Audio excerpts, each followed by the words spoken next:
Hi, welcome back to Dan Debo Drum Lessons. You may have noticed I've been away for a while, and it's been for a multitude of reasons. I had a technical failure with my gear and I lost a lot of footage, so this is me re-recording some of that. It hit the summer in the UK and a number of restrictions lifted, and I went on a few holidays and other stuff as well. So essentially, yeah, I've been busy, but back now to keep on with this channel and doing these lessons. So apologies for the break, but things are over now. Okay, so in this lesson we're going to look at the rolls. So we've done in lesson, I think it was 12, maybe 10, I can't remember the number now. We did sort of 5, 6, 7 stroke rolls. We did the open roll, and they're all sort of the basics. We're now going to look at the longer rolls, and they're quite repetitive. I won't lie to you, there's nothing particularly exciting about this one, but they're all double strokes, so right, right, left, left, right, right, left, left.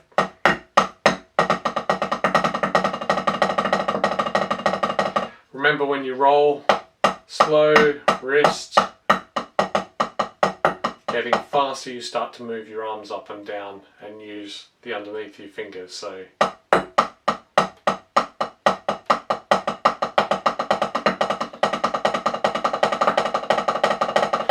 faster you get, the more arms you're going to move.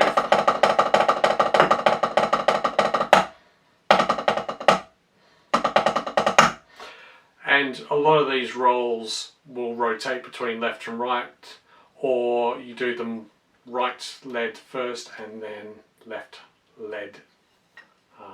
Led? Yeah, I guess that's probably the right term. Okay, so we're going to look first of all at the 9-stroke roll, which is number 10 of the Percussive Arts Society, or PAS, drum rudiments. This is the new drum rudiments that, I say new, they've been around decades, but where they've taken it to, I believe, 40 rudiments. I think some of these were, in fact, all of these, other than the very last one, were all in the original 26 drum rudiments as well. So depending on whether you're a purist or not, doesn't matter either way. This one is an important set of things to learn. And again, when we get into drum kit, you know, and especially when you get onto complex fills and soloing and all of that sort of thing much later down the line, these will all come into play. You will play them around the kit, and yeah, it's an important thing. So first one, number 10, 9-stroke roll. Right, right, left, left, right, right, left, left, right. Okay, and then followed by left, left, right, right, left, left, right, right, left. The way this is written is essentially, if we count it, it's 1, 2. Okay, in the 1 you've got to do the, and then on the 2 beat down. There's an accent as well, which means that last bit is loud, so it sounds like this.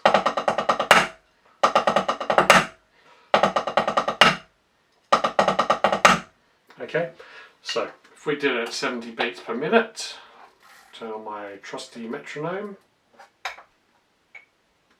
give it some more volume.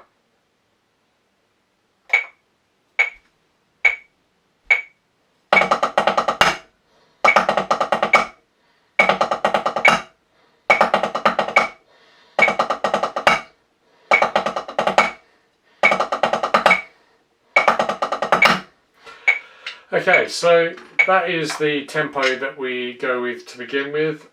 You'll probably have to build it up, so I would start at something really slow, maybe like 60.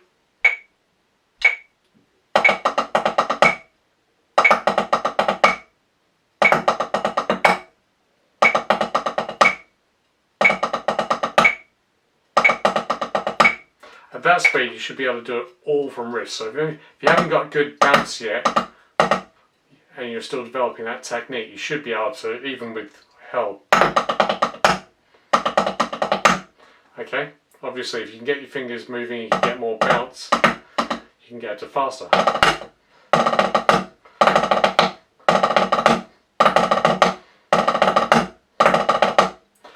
I think I've told you that it's not really well known, but there were published tempos for this in beginner, intermediate and professional, and they're really quite fast, as I think I've mentioned many times before.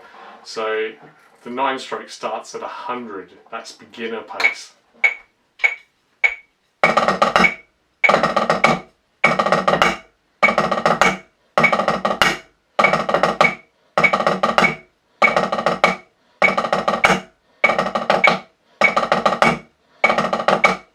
So it is really quite fast if you go there. I would start at trying to get it at 70. Main thing as well, nice and even. Don't go out of time, or the second hit's quieter. Try and make every hit sound the same, except for the last one where the accent is. So that's the 9-stroke roll. 10-stroke roll is next. Again, it is across 2 beats, okay, and you will fit in essentially 8 hits, just like you did with the 9-stroke roll in that first beat. Then at the end, there is a right-left, which are both accent.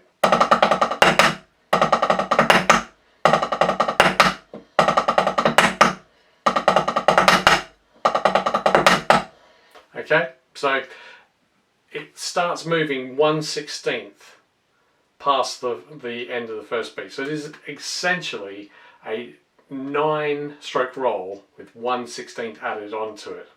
If we count it 1 E and as 16th per beat, 1 E and 2 E is where we finish. Okay, so you get that sound. So 70 sounds like this.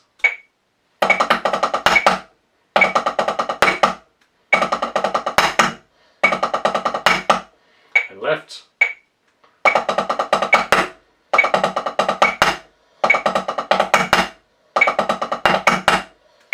Okay. The reason you go all right first and then all left is because you've literally got half a beat to start the next roll, so it doesn't give you a lot of time. Okay. Next beat or next rudiment is the 11-stroke roll. Okay. This is quite an interesting one, especially the way they've written it on the Percussive Arts Society sheet. So essentially, it is your 8 again on that first beat.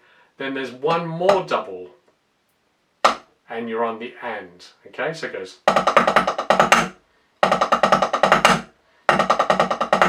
Again, accent on the last beat, but essentially where we did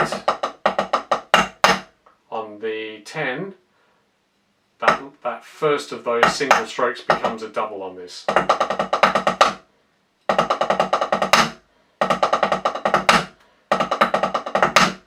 Okay, and left.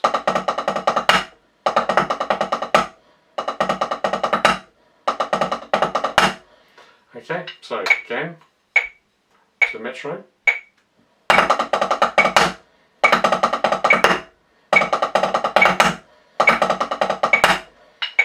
So as you can see, I was rotating left to right, but you can just go right, all rights and then all lefts as it's written. Okay, so that's the 11-stroke roll.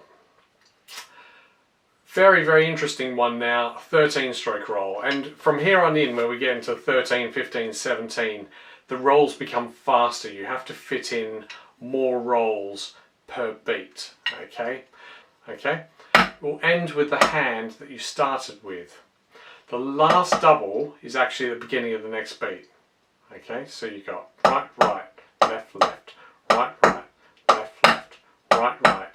Then we start on the next beat, left, left, right. Okay, so essentially it finishes one beat displaced from the 11-stroke roll. Where the 11-stroke rolls on the 1E, this is the 1 E and, sorry, 1 E and. So it's on the, so if we think about 8th notes,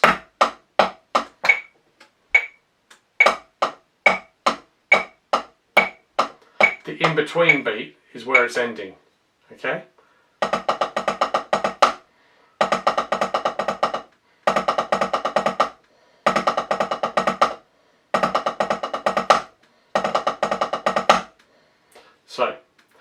on this one you rotate from your right to your left. Right, right, left, left, right, right, left, left, right, right, left, left, right, right, left, right, right, sorry, left, left, right.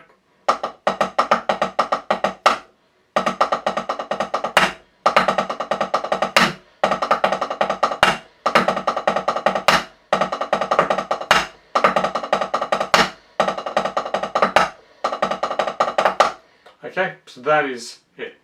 No, that's not right.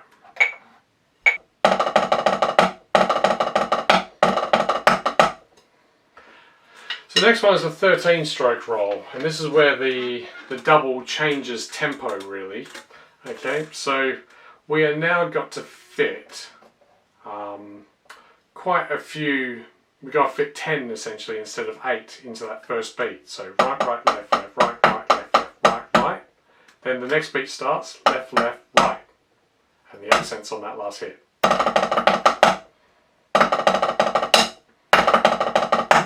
Now it rotates from right to left.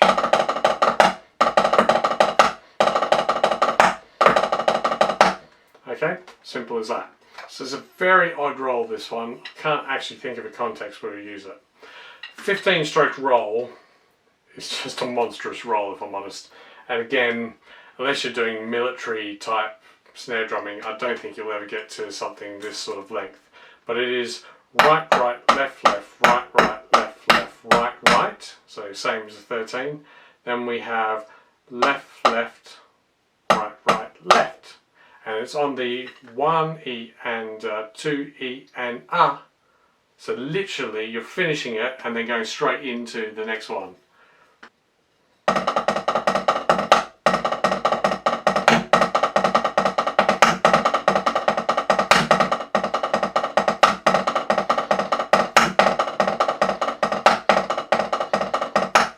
And you got to go the same the other way.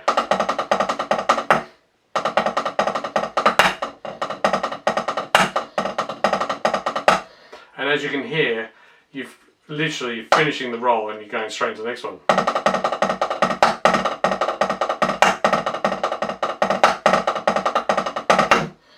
Okay, monstrous roll.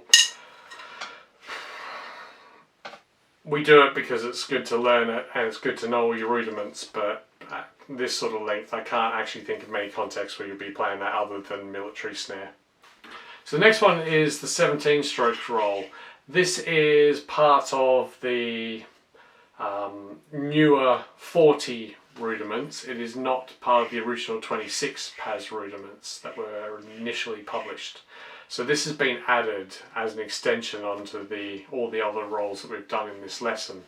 It's quite interesting, this one, because you've got a lot to do. It's across 3 beats, so it's got a crotchet at the end, minim before that, or half note and quarter note in drum speak. And that means essentially if we're counting 4/4, 1, 2, 3, 4, it is 1, 2, 3. So on count 1, you've got to hit it 8 times. Count 2, 8 times.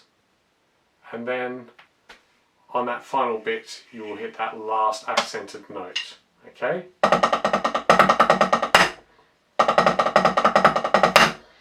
So, to a metronome, sounds like this.